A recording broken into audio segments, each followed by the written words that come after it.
ডায়াবেটিসের কোনো ওষুধ আছে? লাইফস্টাইল আচ্ছা প্রথমে ওই আবার ওই প্রথম দিকে চলে যেতে হবে, নিয়মগুলো মানতে হবে। যে কারণগুলো আমি আজকে 5টা কারণ বলে দিলাম, আপনার সময় অভাবে এই 5টা কারণগুলো থেকে আপনার চলে আসবে। তা আপনাকে নিয়ম ফলো করতে হবে। সকালে হাঁটাটা ঠিক রাখবেন, খাবারের নিয়মগুলো যে কি খাবেন কি খাবেন না, কোনটা খেলে ডায়াবেটিস থেকে পার হবে, কোনটা খেলে করবো, এই ওখানে আপনাকে একটা চার্ট বই দিয়েছে না, ওখানে লেখা আছে নিয়ম। এরপরে ওটা কি ডায়াবেটিস আছে, তারপরে কি হয়? প্রেশার হয় না? আচ্ছা আচ্ছা, প্রেশারের জন্য আপনি দেখেন গতকালকে আমাদের যে চৌরাস্তা সঙ্গীত সরকার নামে ভদ্রলোক গেছেন, পার্সোনালি একটা ওষুধ নিয়ে আসার জন্য গেছেন, কিন্তু উনি ওনাকে আপনি 2 বছর আগে দেখেন, হঠাৎ করে দেখে এমন উনি বাড়ছে, হ্যাঁ উনি মানে ঠিক মতো হাঁটতেও করতেছেন না। তো উনি গেছেন আমার কাছে একটা ওষুধ নিয়ে আসার জন্য, আমি বললাম আমার বাসাটা কিছু পরীক্ষা করবো। প্রেশার যে প্রেশার মাপা করে দেখি 210 কত, তাহলে চুপ করে দেওয়ার সময় বাইরে আছে কত? আপনি দেখেন ম্যাডাম সামনে কালকে বাসায় সাড়ে 12টার সময় ওনাকে বলে দিয়েছেন, কারণ পরীক্ষা নিয়ে করতে আমি জানি প্রেশার যে উনি নিয়ে আসছেন এটা থেকে উনি রক্ষা পাবেন না, হয়তো আজকে থেকে রিপোর্ট দেখতে পারবেন, প্রেশার আনতে পারবো। একটা জিনিস খেয়াল করেন, একটা রোগের সাথে কিন্তু আরো কয়েকটা রোগ আসে, এই রোগ আসার কারণটা কিন্তু আমরা প্রেশার সত্য কি আমি জিজ্ঞেস করলাম আপনি এই প্রেশারটা বললেন সারাদিন বিভিন্ন চাপের মধ্যে থাকে, আমি বললাম প্রেশার মানে আপনি তো বলছেন যে এটা সমাধান করতে হবে, কি কথা বলছি আমি বলবো আপনার ওজন বাড়ে কই আমি কিছু খাই না এমনি বাজার এমনি এমনি যে ওজন বাড়ে বলে না এমনি এমনি ওজন কি হয় বাড়ে, আপনি ওনাকে কি করবেন, তার ডক্টর আছে ওনাকে বলবেন তাহলে গাজা ইয়া না যা সুদা যা যেখানে না খাই মন করছে ওদের সাথে কয়েকদিন না খাই থাকে, দেখুন আমার স্বাস্থ্যটা কেমন না, বুঝেন না কথা। তাহলে এমনি কখনোই স্বাস্থ্য পারে না, আপনি খাচ্ছেন খাবার মানে অখাদ্য আর খাদ্য আপনার আমার মতন তো বাড়বে, কিভাবে কথা বলছি এমনি যদি বাঁচাল তাহলে গাজার মানুষ এমন হচ্ছে কেন,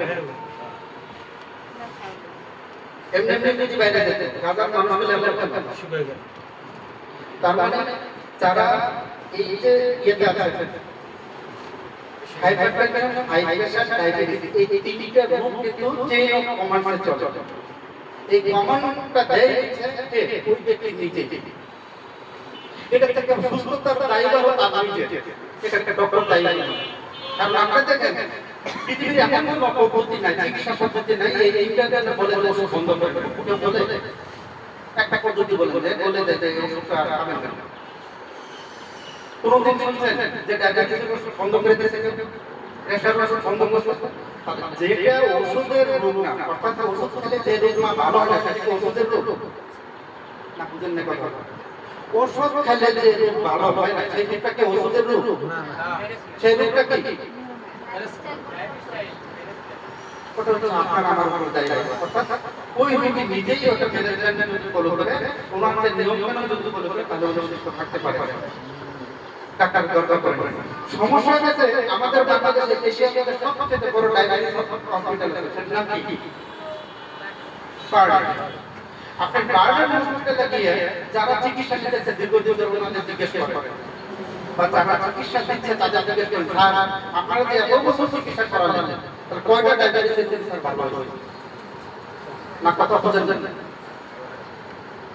তার মানে কি যে রোগ ওষুধ খেয়ে ভালো হয় সেই রোগটা না, কিসের রোগ না, ঔষধের রোগ না, সেটা হচ্ছে আপনাকে নিয়ম মানতে হবে, নিয়মগুলো যদি ফলো করেন তাহলে আপনি থেকে মুক্তি পাবেন, এই কথা ক্লিয়ার?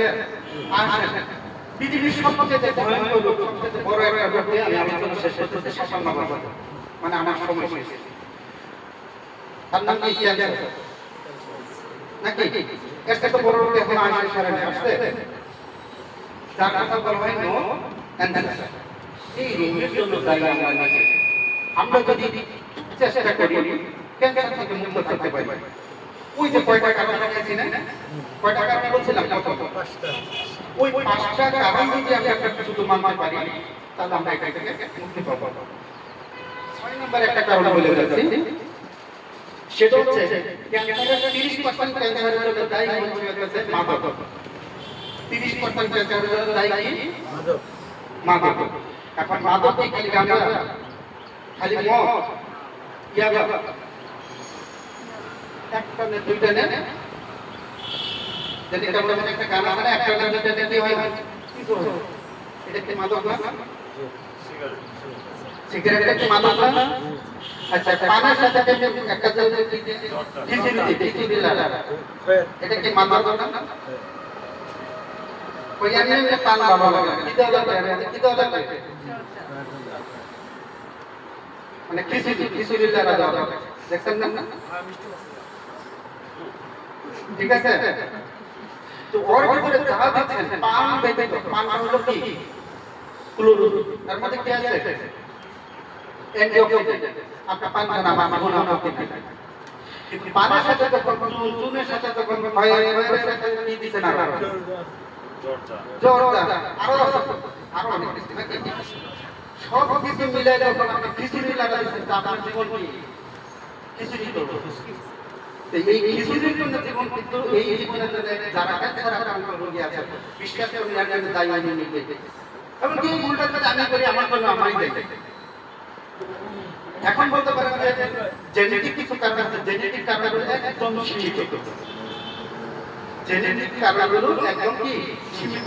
অধিকাংশ ক্যান্সার, এই যে বর্তমানে যে এত ক্যান্সার ভয়াবহ অবস্থা, আপনি দেখেন এখানে তারা আছে।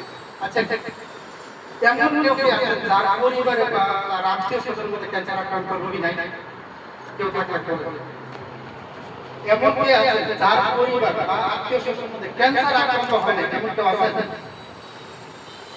আসেন না আপনি আছেন বাবাজি, নিজের আত্মীয় স্বজন বা পরিজনের মধ্যে ক্যান্সার আক্রান্ত হয় আছে এমন পরিবার?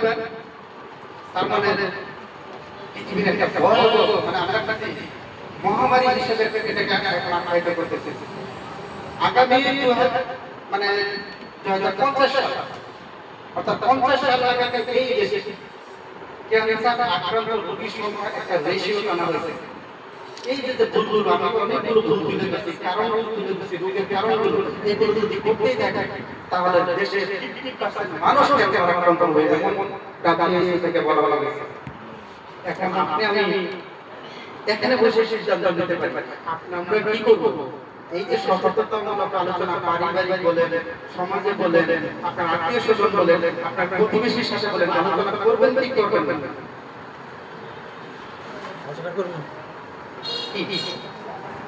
আমরা কি এই আলোচনাগুলো করব না করব?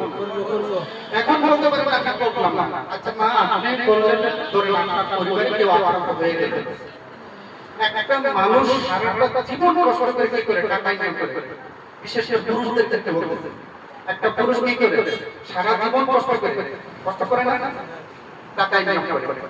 এই